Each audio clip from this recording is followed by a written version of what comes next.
안녕하세요. 대합에서 반도체 업종과 IT 산업 담당하고 있는 임주성입니다. 7월 19일 두산 테스나 리뷰 진행해 보도록 하겠습니다. 자, 현재는 시장의 흐름보다는 큰 방향성이 봐야 되는 시점일 거라고 판단이 되고 있습니다.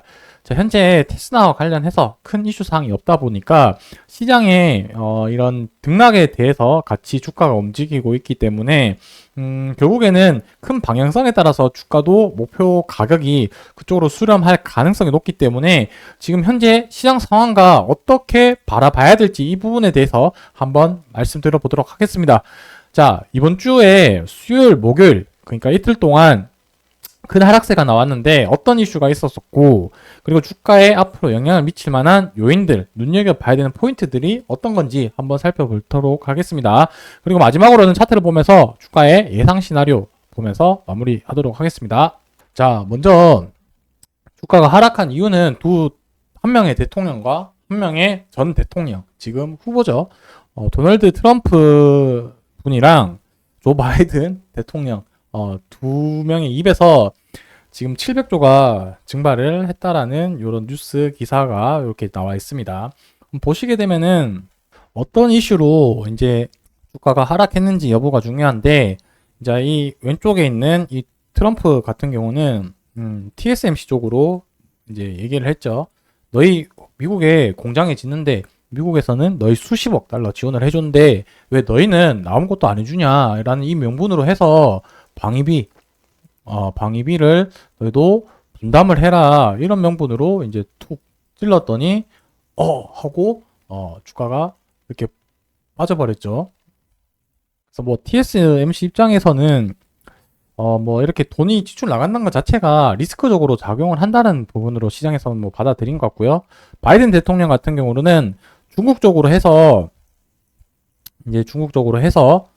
제재나 규제 관련된 정책을 계속 하다 보니까 이 또 ASML 쪽으로는 이제 중국 판매 비중이 절반 정도 차지를 하다 보니까 주가에 또 거의 7% 가까운 하락이 나왔고, TSMC 분담금 소식에 거의 8% 하락세가 나오게 되었습니다. 그래서 두 사람 이제 뿐만 아니라 뭐 이제 퀄컴 같은 경우는 8.6% 하락을 마감을 했고요.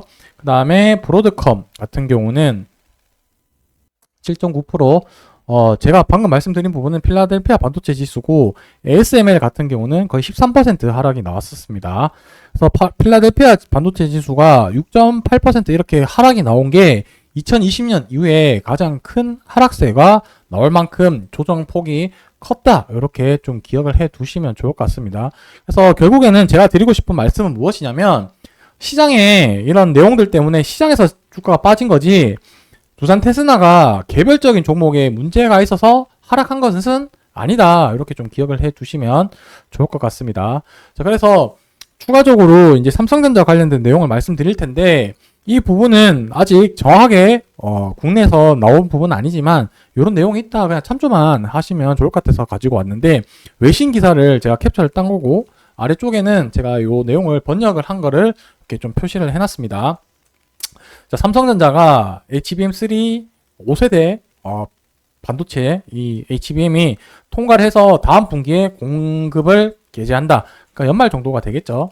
뭐 이런 내용들이 나왔고, 이제 HBM 인증 실패 가능성 계속 처음에 뭐 안 됐다 그렇다가 이제 더만 언론 매체에서 이제 공급을 할 거다라는 이런 기사가 나왔는데, 제가 일전에 요 내용과 관련해서도 테스나 어떤 연관관계가 있는지 말씀드렸었는데, 삼성 입장에서는 이 HBM이 통과를 하면은 HBM 쪽에 모든 인프라를 투자를 할 가능성이 높습니다. 왜냐하면 이 HBM 자체가 고부가가치, 그러니까 영업이익률이 많이 남길 수 있기 때문에 이쪽으로 사업성을 방향을 틀 것 같고, 그렇다면 후공정과 관련된 이 오사트 관련된 부분들은 테스나에게 외주를 맡길 가능성이 높기 때문에 삼성전자가 HBM으로 많이 하면 할수록 테스나가 반사이익 받을 가능성이 높다라는 점, 이 부분을 좀 기억을 해두고, 그렇다면 하반기, 그러니까 이제 연말 내년 초 때까지 해서 테스나의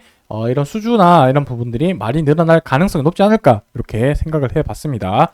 뭐 이 부분도 연장선 내용인데, TSMC가 실적을 발표를 했는데 뭐 계속해서 분위기가 좋다라는 거는 결국에 앞서 봤던 이 반도체 코어스 패키징 관련해서 매출이 지속적으로 더 늘어난다라고 보시면 될 것 같고, 여기서 25년도 때 24년도 매출 대비해서 2배가 더 늘어난다라는 거는 단기적으로 지금 뭐 이슈로 끝날 게 아니라 중장기적으로 이 AI 칩과 관련된 HBM 수요가 폭발적으로 늘어나고 있는 상태이기 때문에 이 상황이 당분간 지속이 되면 될수록 테스라에게는 좋은 영향을 끼칠 거다라고 이렇게 좀 생각을 해봤습니다.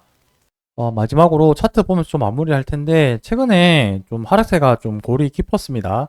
그리고 가격 조정이랑 기간 조정이 작년 11월 달 고점 이후부터 해서 거의 8개월 가량 30% 이상 하락률을 보였기 때문에 충분히 지금 가치 대비 좀 평가가 저평가되어 있다라고 저는 생각이 들고, 이 정도면은 이제 추세 전환을 할 위치에 와 있지 않을까라고 생각이 들고, 실질적으로 지금 거래량이 터졌고요. 그 다음에 주가가 저점이 이렇게 높아지는 흐름 나오는 모습이 제가 예전부터 강조드렸던 추세 전환이 나왔을 때 일반적으로 나오는 확률 높은 패턴이 이런 패턴이라고 말씀드릴 수가 있겠습니다. 그래서 지금부터 해서 이런 식으로 해서 추세 전환이 일어날 가능성이 좀 높아 보이기 때문에 요 관점으로 주가가 어떻게 움직이면 좋을지 한번 지켜봐 보면 좋을 것 같습니다. 그래서 지금 단기간 어저께 주가로 해서 저점을 만들었기 때문에 이 저점을 이제 지지해 주는지 여부가 당분간 중요한 포인트가 될 것 같고, 위쪽에 241선은 바로 돌파할 가능성보다는 뭐 한두 번, 두세 번 정도 이렇게 저항 맞으면서 이제 20일 이동 평균선이랑 이격도를 241선이랑 이런 이동 평균선을 모았다가 방향성을 결정할 가능성이 높지 않을까라고 이렇게 좀 생각을 개인적으로 해 봤는데, 시장이 또 더 강력한 악재로 인해서 주가가 빠질 수도 있고요. 그래서 오늘처럼 단기적인 이슈로 또 끝나서 주가가 어떻게 움직일지는 모르겠지만, 관련된 내용을 계속 관찰 추적하고 여러분들에게 필요한 정보를 지속적으로 전달 드릴 수 있도록 노력하겠습니다. 오늘 영상은 여기서 마무리하고 저는 다음번에 또 인사드리도록 하겠습니다. 감사합니다.